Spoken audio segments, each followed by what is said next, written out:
Barangay LS 97.1 Forever! Mga kwento ng pag-ibig, kwento ng pag-asa at mga kwento ng buhay dito sa Barangay Love Stories. Love Stories.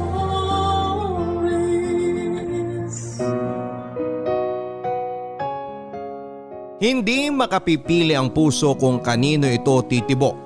Mas lalong hindi kayang piliin ng puso kung sino ang hindi nito dapat na ibigin.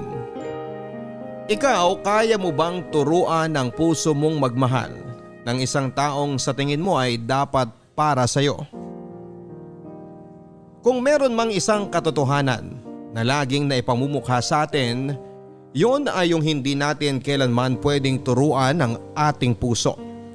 Hindi natin ito pwedeng diktahan na magmahal ng isang tao na sa tingin natin ay dapat nating mahalin. Hindi natin ito pwedeng turuang limutin ng isang taong hindi pala para sa atin. Ito ang katotohanan.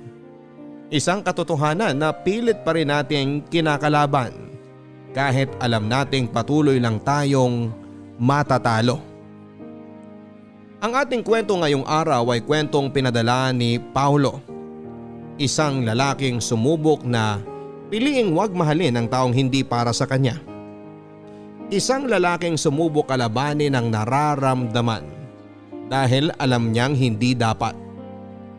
Magwagi nga kaya siya o baka mas lalo lang itong matalo sa katotohanan na hindi nga natin pwedeng turuan ng puso.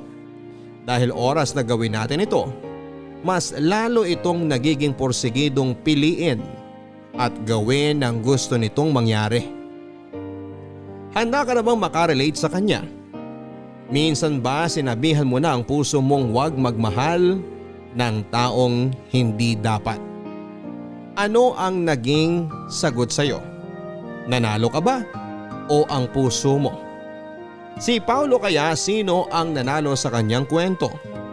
Alamin natin yan sa mga kwento ng pag-ibig, buhay at pag-asa sa nangungunang Barangay Love Stories. Dear Papa Dudut, hindi naman masama ang magmahal. Minsan mali lang talaga ang napipili nating mahalin.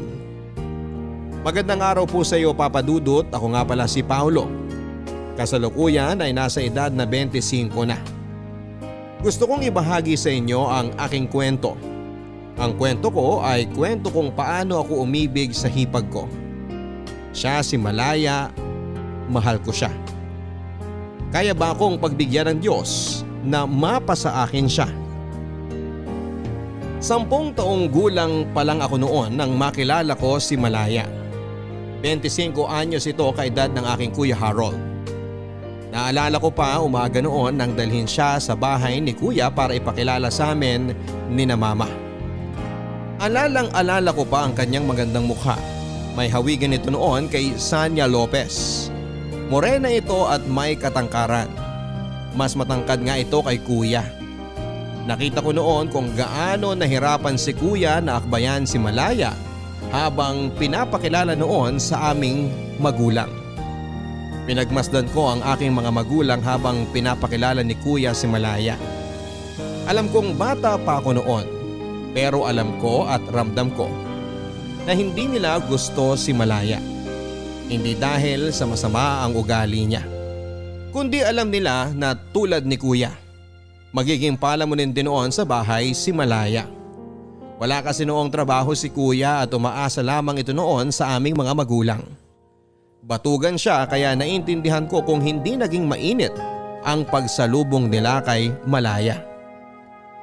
Mula noong araw na yon, Papa Dudut, naging parte na ng aming bahay si Malaya. Nagtana na kasi sila ng aking Kuya. Tuwang-tuwa ako. Ang gaan kasi ng pakiramdam ko kay Malaya. Nakadagdag pa ang angkin nitong kagandahan. Naging crush ko siya at inaamin ko yon. Hindi naman masamang magkagusto sa kanya kahit hipag ko siya. Iniisip ko noon na hindi ko naman siya aagawin sa kuya ko. Iniisip ko na rin na hindi naman ako magugustuhan ni Malaya. Sino ba naman kasi ako nung panahon na yon? Patpating bata lamang ako Madalas sa sipunin at hindi pa maayos ang buhok ko. Hindi rin ako mahilig maligo at madalas ay may mantsa ang aking mga suot. Pakiwari ko ay kahibangan kung iisipin kong pwede akong magustuhan ng hipag ko. Kanina mo pa ako sinisilip-silip dyan, Paolo. May gusto ka bang sabihin sa akin? O teka, huwag kang magtago uli. Para ka namang bubwit dyan. Di kita tatapakan. Mas lalong di kita ipapakain sa pusa. May kailangan ka ba?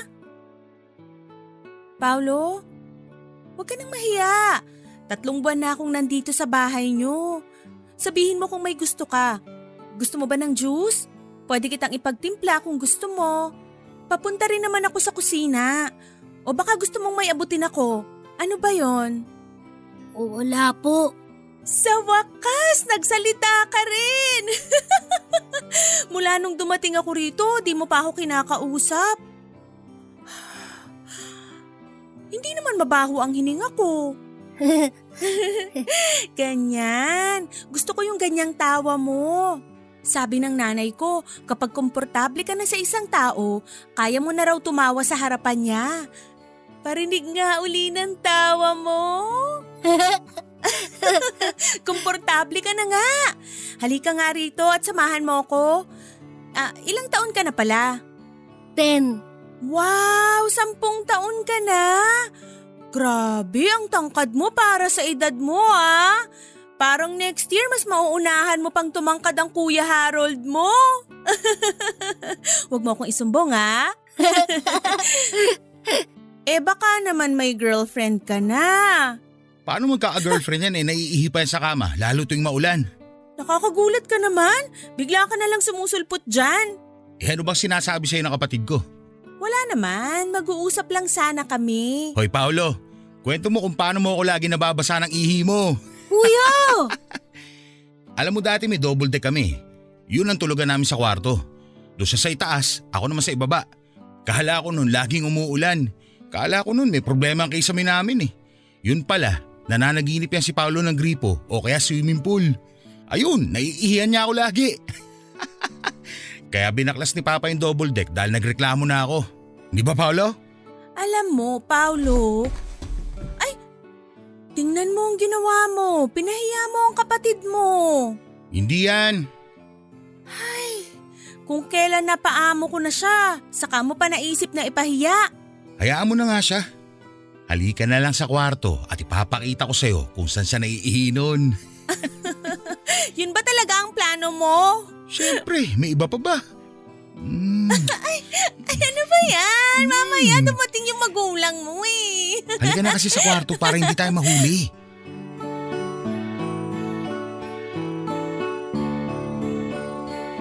Inis na inis ako noon sa aking Kuya Harold.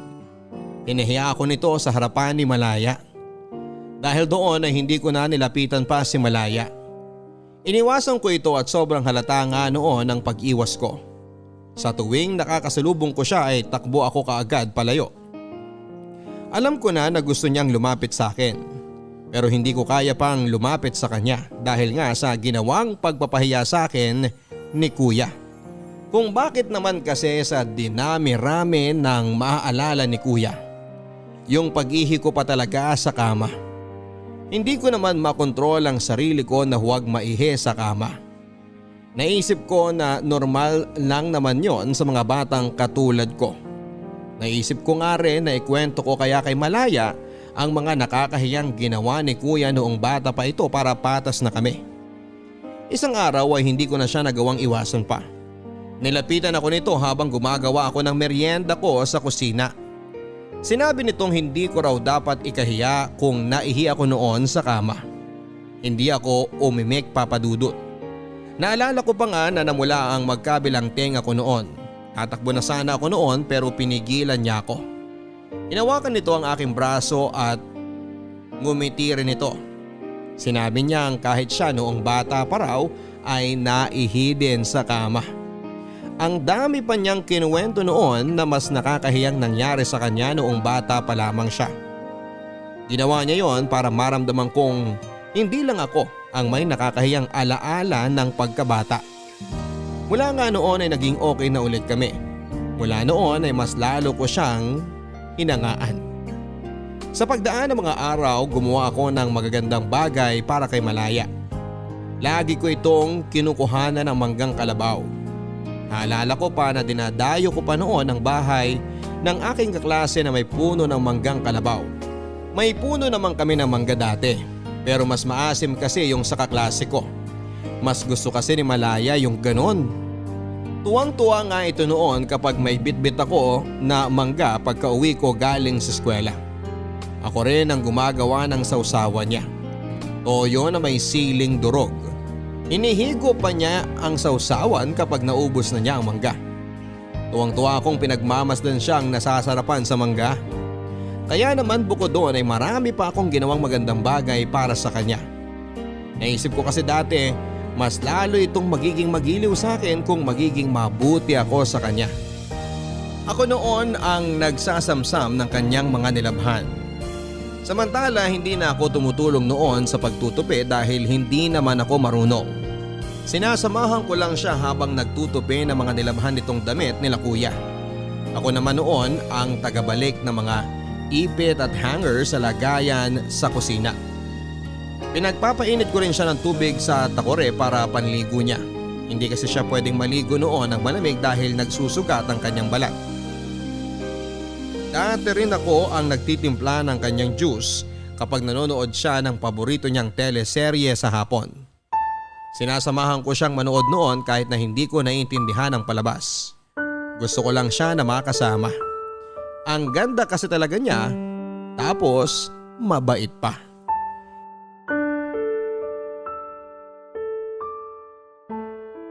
Paano to ngayon? Anong paano na to ngayon? Siyempre papalaglag natin, ano pa nga ba? Ha? Sarili mo tong anak! Hindi pa yan bata, dugo pa lang yan. Di ko kaya ang gusto mong mangyari. Dugo man to, pero may buhay pa rin to. Isipin mo na lang na regla lang yan. Regla lang na kailangan mong alisin sa katawan mo dahil hindi importante. Hindi kailangan ng katawan mo para maginawaan ka. Hindi ko alam kung paano ka nakakapagsalita ng ganyan. Hinaan mo nga yung boses mo, baka may makarinig. Mamaya andyan lang sa paligid si Paulo at isumbong tayo kay na mama. Ayokong patayin ang anak ko. Ang anak natin. Sabihin na lang natin sa kanila. Matatanggap naman nila to, kadugo naman nila to eh. Kilala ko ang magulang ko. Alam kong hindi nila tatanggapin yan dahil pareho tayong palamunin dito sa bahay. Tapos magdadagdag pa ako ng isa? Hindi naman magiging palamunin ng bata. Dedede siya sa akin at… Alam nga naman pag 15 anyos na yung batang yan, dedede pa rin sa'yo. Mag-isip ka ng ibang plano. Di ko gusto ang unang plano mo. Wala nang ibang plano. Yung una lang ang gagawin natin. Ipalalaglag natin yung dugo na yan bago pa tumindi ang kapit niyan. Hindi. Ayoko. Ako ang masusunod dahil ako ang ama niyan. Ako ang masusunod dahil ako ang ina nito.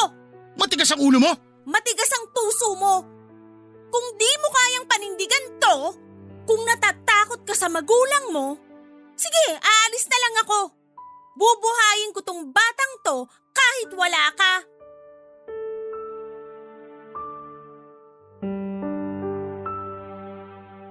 Hindi nila alam papadudot na narinig ko ang lahat ng kanilang naging usapan. Galit na galit ako noon sa kuya ko. Hinayaan kasi nitong umalis si Malaya at naaalala ko pa na sa kwarto nila si Malaya at nag-iimpake ng damit. Umalis si kuya matapos ang argumento nila. Nilapitan ko noon si Malaya at sinubukan ko na hawakan ang kanyang mga kamay. Nakita ko nito at pinalapit niya ako sa kanya. Sinabi niya sa akin na magiging tito na raw ako. Pero sinabi rin niya na huwag ko raw ipagsasabi kahit sa magulang ko dahil ayaw ng kuya ko. Tumango lamang ako, papadudot. Gusto ko siyang pigilan noon. Gusto kong sabihin sa kanya na huwag na siyang umalis. Gusto kong sabihin sa kanya na handa akong tulungan siya sa pagpapalaki ng kanyang anak pero hindi ko yon nasabi. Niyakap ako nito bago siya umalis ng bahay. Lungkot na lungkot ako noong umalis si Malaya. Hindi nalaman ng magulang ko noon na buntis na ito. Sinabi lang ni kuya dati na bumalik daw ito sa kanila para alagaan ng nanay nitong lumpo. Naniwala naman ang mga magulang ko. Inis na inis ako noon kay kuya. Napakasinungaling nito. Inisip ko na kung ako lang ang nakabuntis kay Malaya, hindi nito kailangang umalis. Kung ako nakabuntis kay Malaya ay gagawin ko ang lahat para mabigyan sila ng magandang buhay. Naisip ko rin na sana ako na lang si Kuya para napanindigan ko siya. Di sana kapiling pa namin noon si Malaya. Akala ko habang buhay ko nang hindi makikita si Malaya, Papa Dudut, nagkamali ako. Makalipas kasi ang ilang linggo ay nalaman ko na lang na sinundo ni Kuya si Malaya sa bahay nila.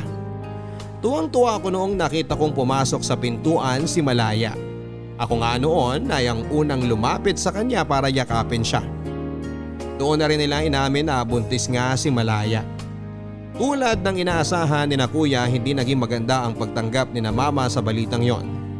Pero wala na silang nagawa. Ando na raw eh. Tanggapin na lang daw yon. Yon ang sinabi ni Mama. Dahil nga may pinaghahandaan na sina Kuya at Malaya noon ay kailangan nilang parehong magtrabaho. Naging jeepney driver si Kuya samantalang si Malaya naman ay naging kasama ni Nanay sa pamamalengke ng mga gulay at karne na siya namang nilalako nila sa aming barangay. Kailangan nila noon na makaipon para sa panganganak ni Malaya. Nung una naging sapat naman ang kinikita nila. Pero nang tumagal ay hindi na. Naging sakitin kasi si Malaya at hindi naging madali noon ang pagbubuntis niya. Lagi siyang tinatakbo noon sa ospital. Napupurnada pa nga ang pamamasada noon ni Kuya dahil kailangan niyang ihatid si Malaya sa ospital gamit ang jeep na pinapasada niya. Naaawa ako noon kay Malaya. Alam ko na hindi nila kakayanin ang gagastusin sa panganganak nito kung laging ganon ang mangyayari. Kaya naman tumulong ako sa kanila dati. Tuwing uwian dati ay diretso ako sa pagbebenta ng binatog. Kung ano man ang kinikita ko noon ay ibinibigay ko kay Malaya para pandagdag sa ipon nila. Habang ganon ang naging setup ng pagtulong ko, pinagpapantasyahan ko rin yung ideya na ako ang responsableng asawa ni Malaya. Yung asawang hindi siya pababayaan kahit mahirap ang sitwasyon.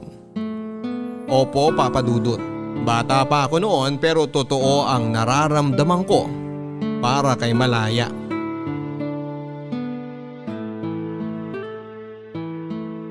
Oh, nag-abot ka na naman ng pera sa akin, Paulo.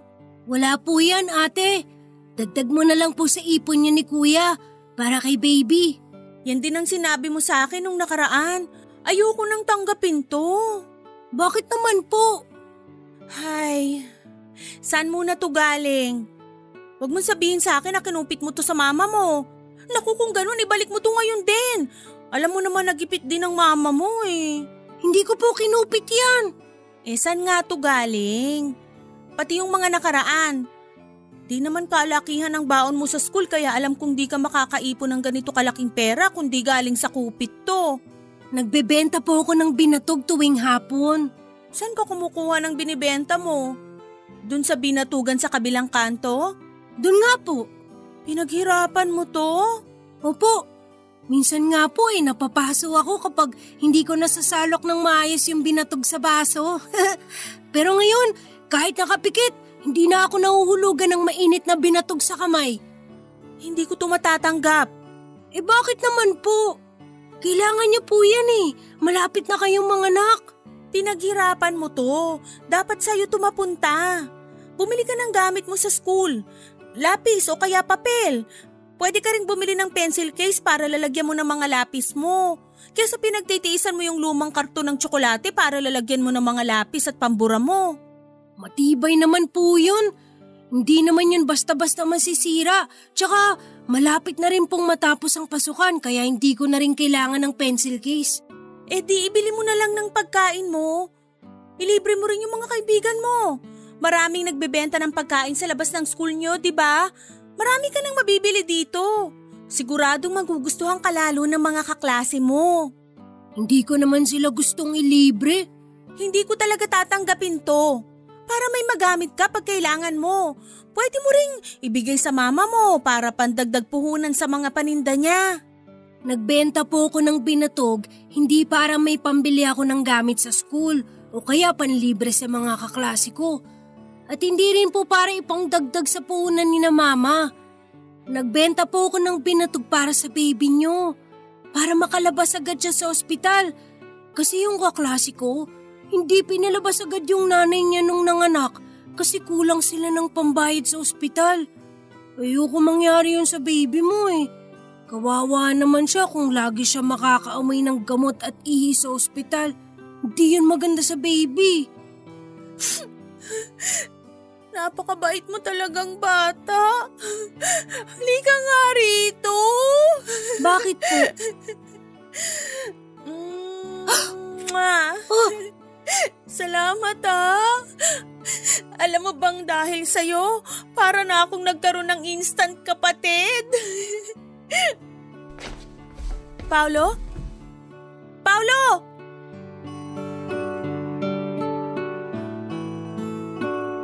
Tumakbo ako noon matapos akong halikan sa pisngi ni Malaya.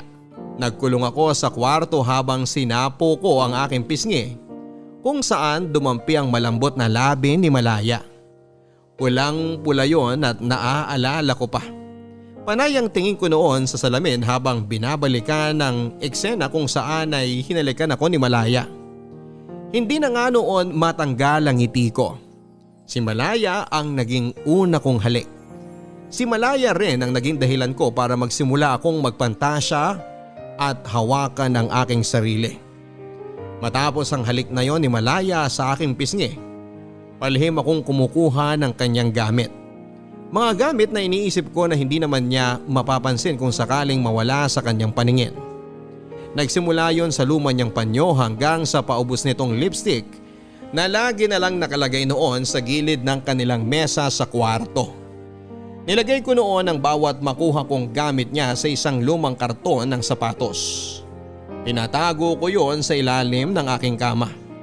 Tuwing sasapit noon ng gabi bago ako matulog ay kinukuha ko ang karton na yon at mamimili ako ng gamit ni Malaya na isasama ko sa aking kama para magpantasya. Hawak ko noon ang mga napili kong gamit niya habang nagpapantasya noon na hinahalikan ko siya. Na kunwari asawa ko siya, na kunwari ay sa akin siya. Sobrang saya ko noon habang ginagawa ko yon. At kapag natapos na ako, agad-agad akong makakatulog noon habang hawak ko ang gamit niya. Akala ko noon ay hindi ako mahuhuli sa ginagawa ko. Pero nagkamali ako dahil sa pagiging pakialamero ng aking kuya. Pumasok ito noon sa aking kwarto habang tumutulong akong maghugas ng mga bentang gulay ni na mama. Kinalkal niya ang mga gamit ko at nagkataong hindi ko na ibalik agad sa ilalim ng aking kama ang karton ng sapatos na yon. Nakita ito ni kuya at agad akong kinumpronta. Hoy Paolo, Ano po yung kuya? anong ginagawa ng mga gamit ni Malaya sa kwarto mo? Po? Anong gamit? Naalala mo yung panyong bigay sa'yo ng nanay mo? Yung may burda ng pangalan mo? Kinuha ni Paolo. Totoo ba yun, Paulo? At yung lipstick mo na sana igagamitin mo nung papunta tayo sa check-up mo, andito rin sa karton ng sapatos na to kung saan niya tinatago yung iba pang gamit mo. Paulo, bakit mo kinuha yung mga gamit ko? Anong gagawin mo dito? Oo nga Paolo, anong gagawin mo sa lipstick? Bakit? Bakla ka ba ha? Hindi po kuya. Anong gagawin mo sa lipstick? Umamin ka na kasi. Hindi po ako bakla kuya. Ate Malaya. Di klepto ka lang ganon. Sadyang makati ang kamay mo. Gusto mo isumbong kita kay Papa para hatawin ka ng walis? Harold, di na kailangan gawin yan. Huminahon ka nga. Paano ko hihinahon? Ang bata-bata pa niya magnanakaw na.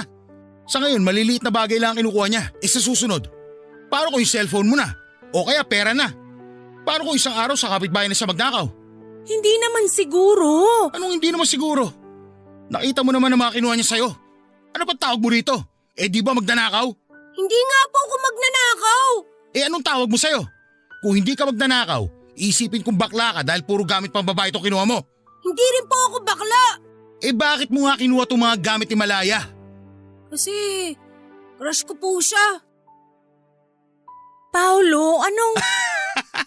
Aba, binata na! Malaya, ikaw kasi ang ganda mo masyado. Tingnan mo, pinagnanasaan ka na ng kapatid ko. Harold, ano ba? Paulo! Oh, tignan mo yun! Nagtatatakbo na!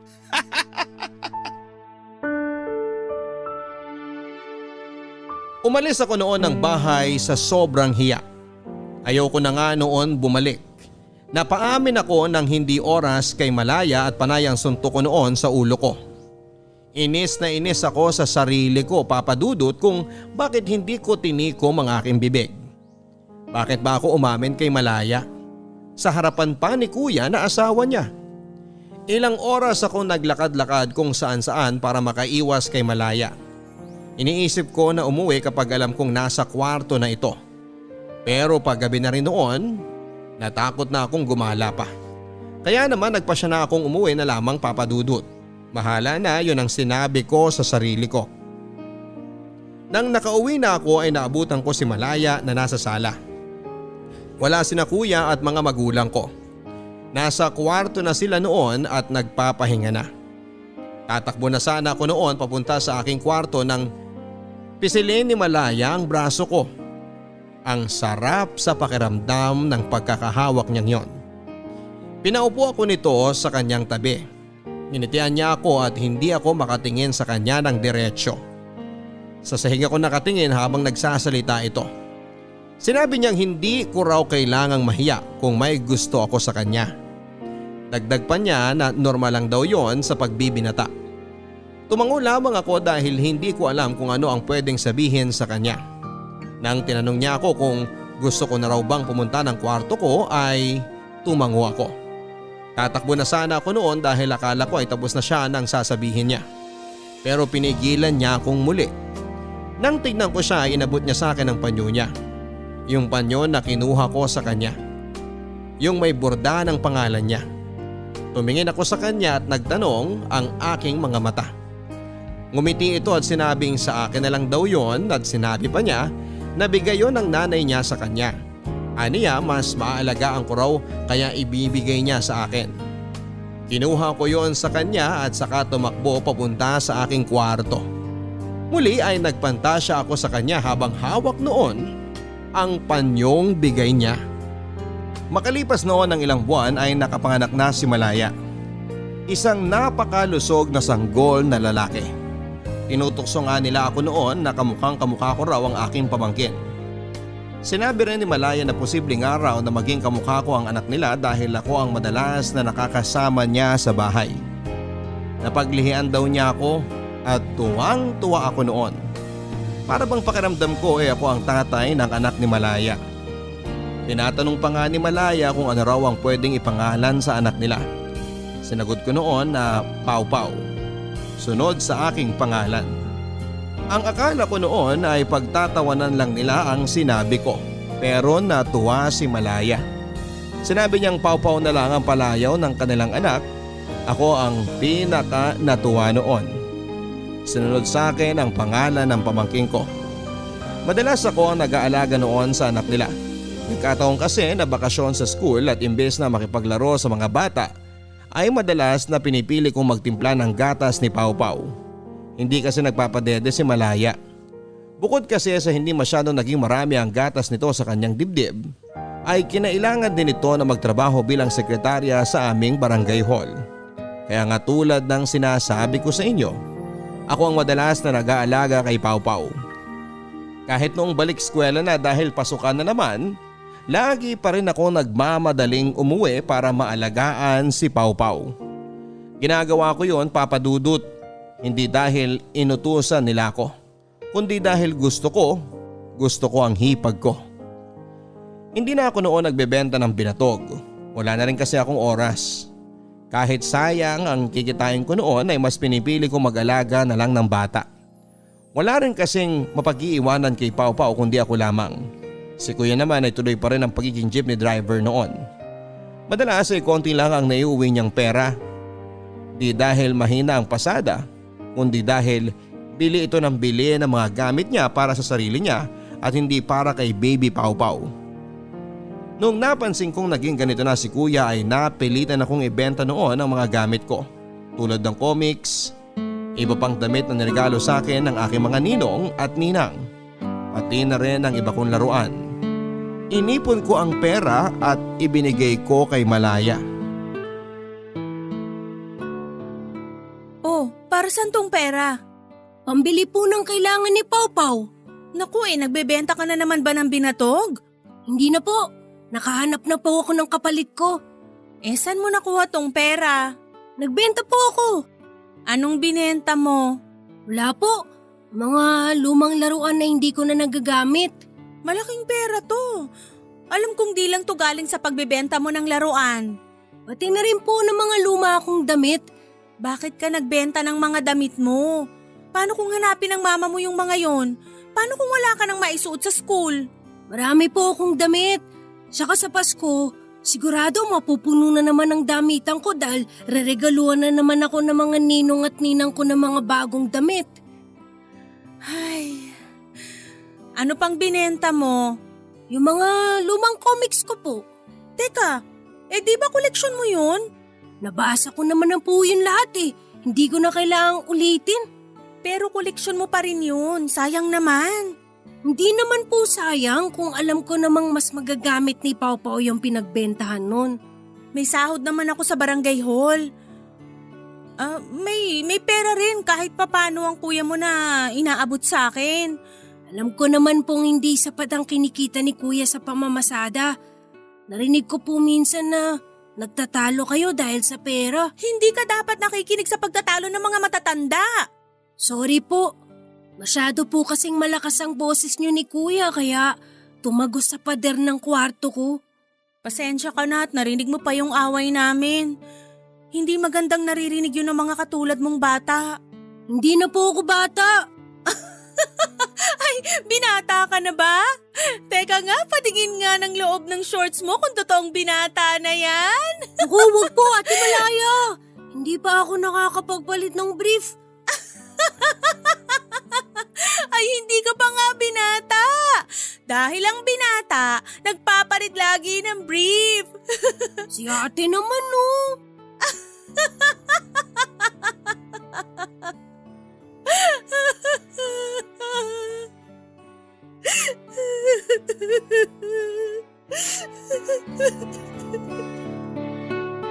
Nagulat na lamang ako nang biglang umiyak si Malaya. Hindi ko alam ang gagawin ko noon. Iniisip ko na talaga atang may problema sila sa pera kaya siya napaiyak ng ganon. Pero hindi pala. Iba palang naging dahilan ng pag-iyak ni Malaya. Nalaman kong bukod sa problema nila noon sa pera ay may babae din si kuya. Narinig ko na nag-uusap sina mama at Malaya. Umiiyak din noon si Malaya habang dinedetalye kay mama kung paano nito nahuli si kuya na may ibang babae. Nabasa raw ni Malaya noon sa cellphone ni kuya ang malaswang usapan nila nung babae. Nanginginig noon si Malaya habang nagkikwento at binabalikan ang kaganapang yon. Awang-awa ako kay Malaya habang pinakikinggan ko siya. Sinabi niya kay mama na aalis na lang daw siya. Sinabi niya na hindi raw niya kaya ang lokohin na lang ng ganon.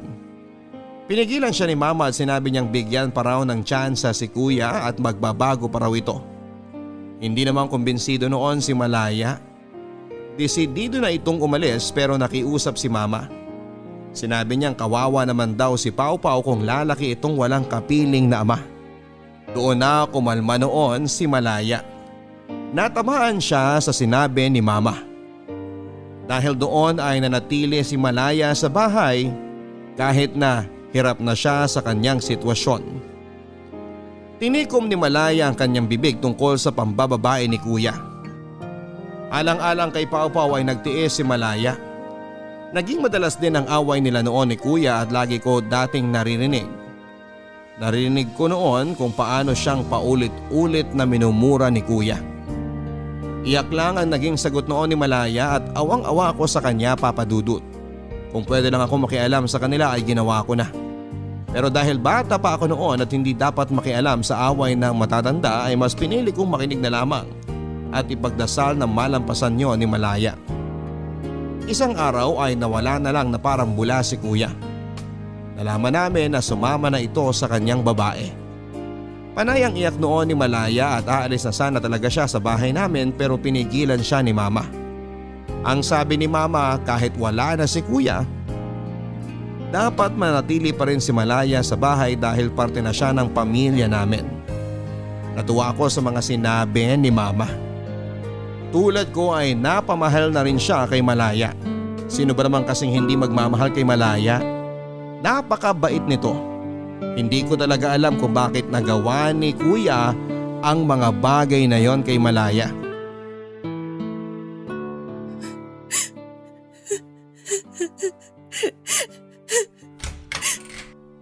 Paolo? Anong ginagawa mo rito sa kwarto ko? Narinig ko po kasi kayong umiiyak. Pasensya ka na ha. Nakalimutan kong manipis lang pala ang dingding ng kwarto ko. Di naman ako umiiyak. Bakit po namamaga ang mga mata nyo? Alam mo namang lagi akong napupuyat dahil sa pamangkin mong iyakin. Mukhang mana po sa inyong pamangkin ko. Iyakin din po kasi kayo eh. Siguro nga. Kailangan nyo po ba ng kausap? Hindi na. Bumalik ka na sa kwarto mo. Alam kong may klase ka pa bukas. Maaga pa naman po. Tsaka hindi po ako makatulog eh. Busog din kasi ako. Ang sarap po kasi ng niluto nyo kanina. Naparami ako ng kain. Ang hirap tuloy matunawan. Salamat ha. Buti ka pa nasasarapan sa luto ko. Samantalang Si kuya, hindi po. Ay, kung nasasarapan siya sa luto ko noon, baka di siya sumama sa ibang babae. Sa tingin mo? Huwag niyo na po sanang sisihin ang sarili niyo sa ginawang desisyon ni kuya. Mahina talaga si kuya sa pagdedesisyon. Laging mali. Diba, nasabi na yun sa inyo ni na mama? Alam ko namang pinapagaan niyo lang ang loob ko dahil sa ginawang pag-iwan sa akin ng kuya mo. Ayaw lang kasi namin na nakikita kang umiiyak. Balang araw kapag di ko na mahal ang kapatid mo, titigil na rin ako sa pag-iyak. Di mo na maririnig sa kwarto mo ang pag-iyak ko. Makakatulog ka na ng mahimbing. Eh kailan yung hindi mo na siya mahal? Hindi ko alam. Wala namang kasing switch button ng pagmamahal. Para kung ayaw mo nang mahalin ng isang tao, pwede mo nang i-off, ganun. Hindi ko po kasi maintindihan eh. Balang araw kapag nagmamahal ka na, maiintindihan mo kung anong sinasabi ko sa'yo. Sa ngayon, gusto kong humingi ng tawad sa'yo kung bakit di ko basta-basta makalimutan ang kapatid mo. Pati tuloy ikaw nadadamay. Pasensya ka na talaga, Paolo ha. Pasensya ka na. Sana may nakaimbento na lang po ng switch button na sinasabi nyo para hindi nyo na pumahalin ng kuya. Kasi hindi naman siya nakakabuti sa'yo.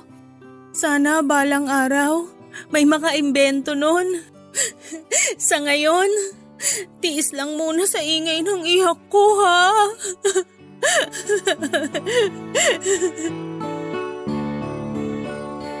Naisip ko nga noon, Papa Dudut, na sana ay may switch button ng puso para matigilan na ni Malaya ang pagmamahal niya kay Kuya. Naisip ko rin na baka makatulong din sa akin ang switch button na yon para tumigil na ang nararamdaman ko para sa kanya. Papa Dudut, habang tumatagal ay lumalaki ang pagmamahal ko kay Malaya. Alam kong bata pa ako noon pero sigurado na ako sa nararamdaman ko. Hindi nga yon nawala hanggang sa pag-abante ng edad ko. Mas lalong napapamahal ako sa kanya dati habang tumatagal dahil mas naging malapit kami noon sa isa't isa. Dahil wala na nga noon si Kuya sa buhay niya. Ako na ang humahalili para alalayan siya sa maraming bagay. Tumayo ako na parang batang ama sa kanilang anak na si Pau Pau. At masasabi ko noon na wala akong ibang gustong sitwasyon kundi ang maging pamilya kaming tatlo ni na Malaya. Sa aking pagbibinata, wala akong ibang naging gusto kundi si Malaya lang. Siyempre hindi ko yon sinabi sa kanya. Bukod sa alam kong torpe ako ay alam ko rin na hindi magandang tignan. Naging asawa siya ni Kuya, nanay siya ng pamangkin ko. Tinago ko noon ang nararamdaman ko at wala akong naging balak gawin para malaman niya ang nararamdaman ko para sa kanya. Tuwing nag-uusap kami noon kung may babae na ba akong natitipuhan ay panayang iwas ko. Hindi ako magaling magsinungaling at alam kong konting udyok pa ni Malaya ay mapapaamin ako. Wala akong naging karelasyon noon at parehas kami ni Malaya. Tinatanong ko siya kung bakit hindi pa siya makipagrelasyon. Sinabi naman ni na mama na pwede naman siya magkaroon ng ibang boyfriend para maging masaya naman daw siya. Pero umiling lang noon si Malaya. Hindi rin ito nagbigay ng sagot sa akin. Kami na lang ang nag-iisip na baka na-trauma na ito sa ginawa ni kuya sa kanya dati. O pwede rin na masyado na siyang kontento sa kanyang anak na si Pau Pau. Kaya hindi na nito noon kailangan pa ng pagmamahal ng ibang lalaki. Nakuha ko ang totoong sagot kay Malaya kung bakit wala pa siyang nagiging karelasyon noon. Kung bakit hindi pa rin ito magawang magmahal ng iba. Mahal pa rin niya si kuya. Hindi man niya aminin noon ay ramdam ko yon. Rinig ko yon. Rinig ko ang paimpit niyang iyak dati, gabi-gabi yon at walang palya. Gustuhin ko man nakatukin siya para aluin ay hindi ko yon ginawa. Hinayaan ko lang na ibuhos niya ang nararamdaman niya sa pamamagitan ng pag-iyak. Mabilis na lumipas ang panahon at nag-21 na ako. Sa isang iglap ay naging binata na ako at naging espesyal nga ang pagsalubong ko noon sa ganap na pagbibinata ko dahil ang unang bumate sa akin ay si Malaya. Naalala ko pa na sinalubong ako nito isang gabi. May hawak siyang cupcake noon na nabili niya bilang merienda ni Pau Pau. Sa cupcake na yon ay tinusukan niya ito ng maliit na birthday candle. Pamilyar ang kandilang yon. Kandila yon noong unang kaarawan ni Pau Pau. Paano ko nalaman ako ang bumili ng kandilang yon at nung first birthday cake ng aking pamangkin.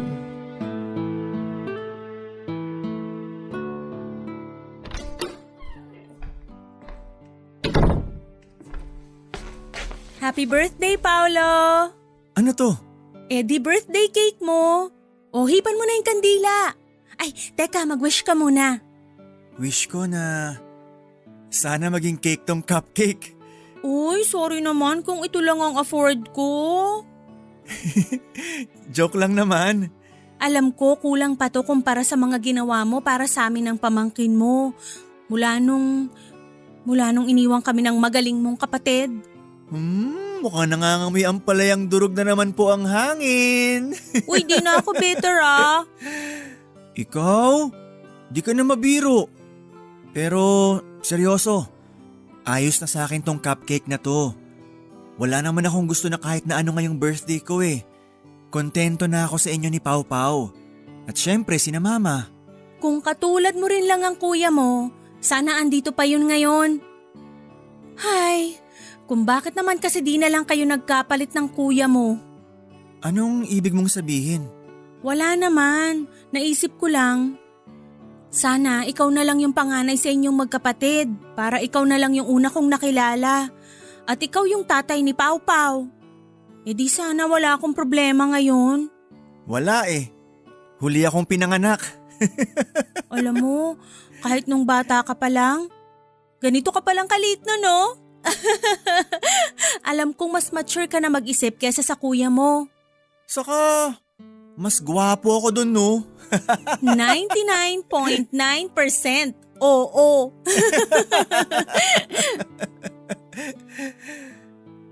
Kumain ka na ba? Pwede kitang ipaghain ng… Paolo, bakit mo ako hinalikan? Sorry, nabigla ako. Kasi baka… Paolo…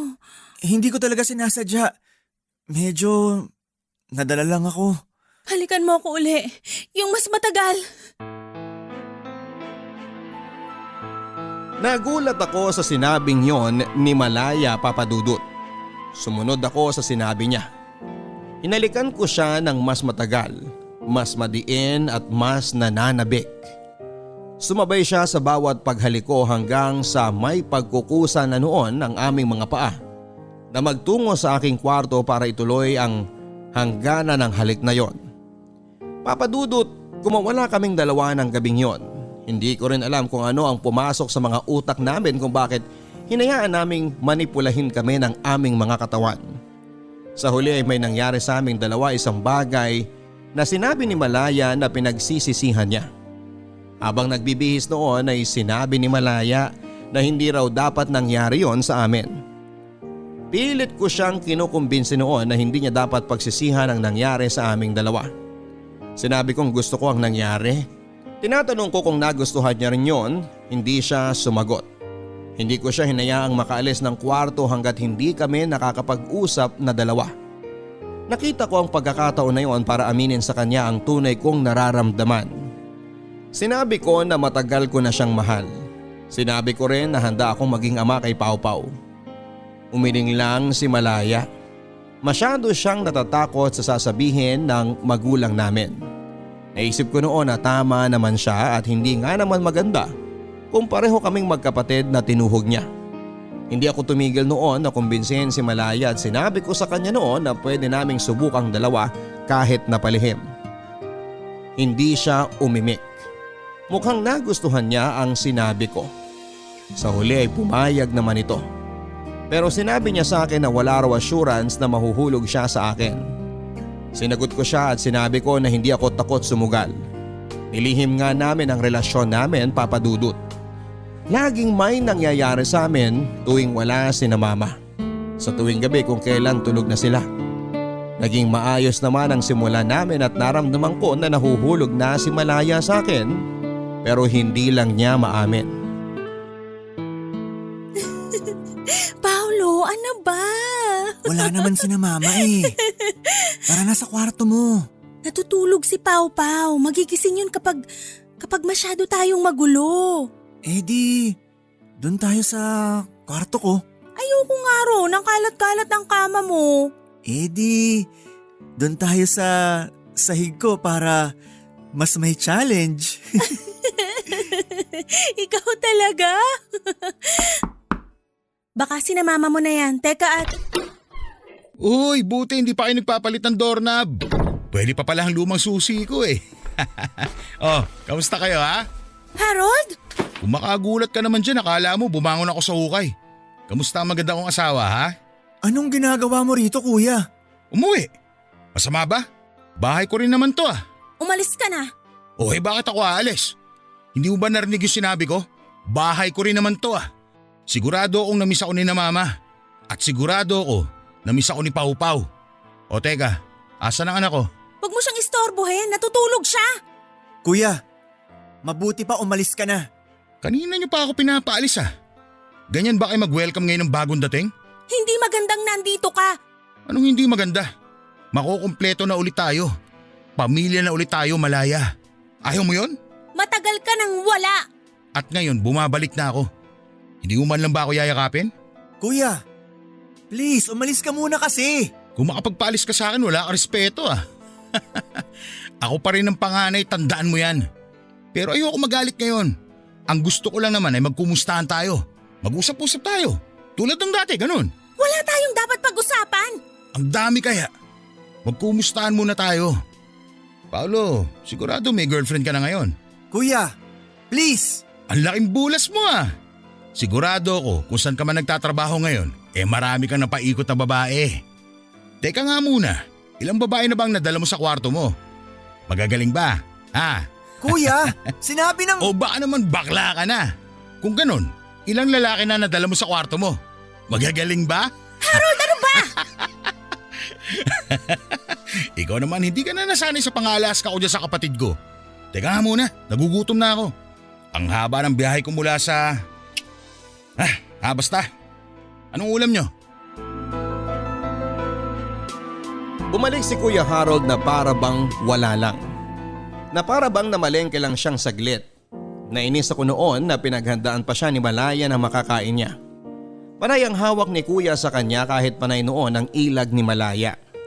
Dahil hindi ko na kinaya ang nakikita ko ay umalis ako. Hindi ko rin siguro kaya na marinig kung ano man ang mapag-uusapan nila ng mga oras na yon. Ayokong marinig na sabihin ni Malaya na mahal pa rin ito si Kuya Harold. Ayos na kami nun Kung bakit kasi bumalik pa si Kuya. Nang umuwi ako matapos kong magpahangin ay nadatnang ko si na Kuya, si Malaya at ang mga magulang ko sa sala. Nakita kong hindi masaya ang mukha ng mga magulang ko pero tinanggap na lang nila na bumalik na si Kuya. Naisip nila na ayos na rin daw para may ama ang apo nila. Nagalit ako ng palihim. Lalo na noong naramdaman kong umiwas na noon sa akin si Malaya. Naisip ko na baka nga nagkabalikan na silang dalawa. Alam ko na talo ako, may anak silang dalawa. Ako naman ay kaulayaw lang noon ni Malaya tuwing gabi at malungkot siya. Umiwas na rin ako kay Malaya at naisip ko na para rin ito sa ikabubuti ni Pau Pau. Gusto kong lumaki ang bata ng buo ang pamilya niya. Sinubukan kong kalimutan na noon si Malaya pero hindi ako nagwagi. Isang gabi nagulat na lamang ako nang pumunta si Malaya sa kwarto ko. Sinabi nito sa akin na hindi na raw niya mahal si kuya. Sinabi rin niya na ako ang mahal niya. Natuwa ako. Inalikan ko siya at may nangyaring muli sa aming dalawa at nung nahimasmasan ako, bigla kong naisip na mali yon. Sinabi ko rin sa kanya na yun na dapat ang huling beses na may mangyari sa amin. Hindi nito tinanggap ang sinabi kong yon. Sinabi ko sa kanya ang mga dahilan ko kung bakit hindi na kami pwede at tinanggap naman niya. Papadudot, masakit man pero pinabalik ko siya sa kuya ko. Sobrang sakit dati pa na makita sila na magkasama. Pero kailangan ko yung tiisin hanggang isang araw ay nalaman naming buntis muli si Malaya. Naisip ko na maganda na rin yon para may dahilan ako para kalimutan siya pero hindi pala. Dahil ako ang ama ng ipinagbubuntis niya. Nag-usap kaming dalawa at sigurado raw siya na sa akin yon. Sinabi ko sa kanya na kung pwedeng ipaako na lang niya kay kuya ang ipinagbubuntis niya dahil yun naman ang naisip kong dapat. Sinabi ko sa kanya na kahit ganoon ang gagawin niya ay hindi ko pa rin sila pababayaang mag-ina. Pumayag naman ito sa isang kondisyon. Sinabi niya na ipagpatuloy pa rin daw naming dalawa ang lihim naming relasyon, Papa Dudut. Pumayag ako. Hindi dahil gipit na ako noon sa sitwasyon kundi dahil mahal ko si Malaya. Hindi naman masama ang magmahal. Minsan mali lang talaga ang napipili nating mahalin. Mali na pinili kong mahalin si Malaya, mali na hinayaan ko ang sarili kong mahulog ng husto sa piling niya. Dapat kinontrol ko noon ang sarili ko para hindi na kami napunta sa mas mahirap na sitwasyon. Pero nagmahal lang ako. Hindi ko kontrolado kung sino ang pipiliin ng puso ko. Sa ngayon ay wala pa rin nakakahalata sa relasyon naming palihim ni Malaya. Sa pagdaan nga ng panahon ay naging magaling kami sa pagtatago. Walang kaalam-alam si kuya na tuwing wala ito sa bahay o tuwing tulog ito ay may nangyayari sa aming dalawa ni Malaya. Hindi ko alam kung hanggang kailan kami magiging ganito ni Malaya. Ipinagdarasal ko na lamang ngayon na sana ay hindi kami mahuli.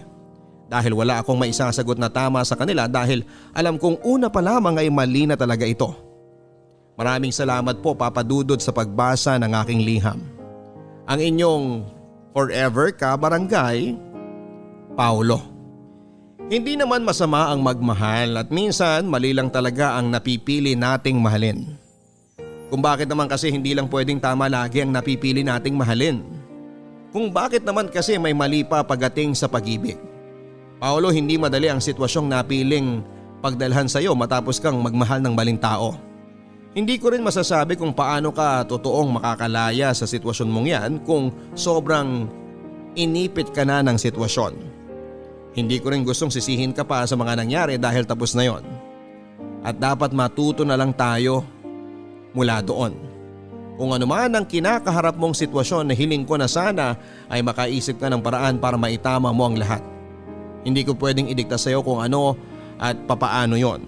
Tanging ikaw lang ang nakakaalam kung ano ang pwedeng gawin sa nangyayari sa inyo.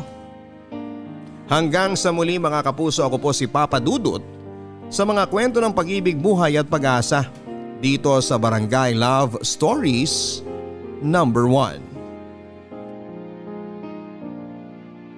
Mga kwento ng pag-ibig, kwento ng pag-asa at mga kwento ng buhay dito sa Barangay Love Stories. Love Story.